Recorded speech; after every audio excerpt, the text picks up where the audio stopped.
Magluluto tayo ng favorite na ulam ni Grandma. Ito, bumili ako sa ng ulo ng salmon. Tapos, paparisan natin ng gulay. Mamaya.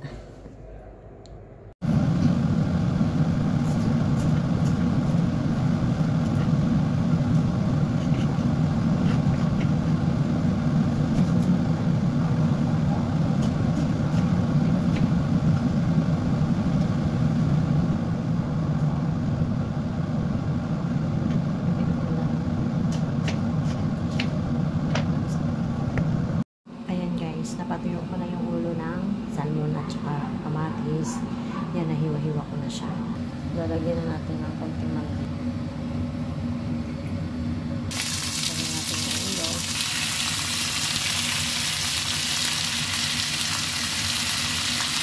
Kapag lang natin ang konti. Balik tayo na natin.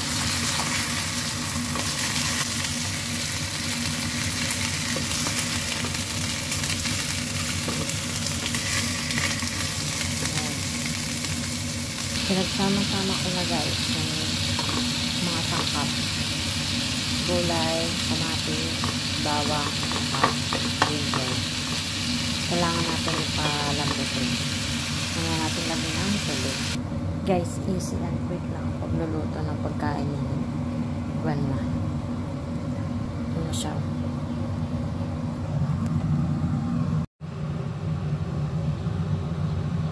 Gagawa naman tayo ng appetizer ngayon. Ito.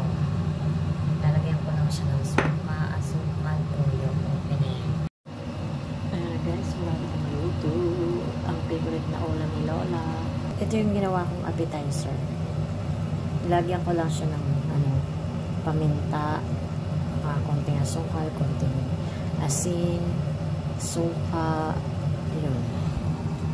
Sweet sauce. Ayan. Sarap naman siya. No?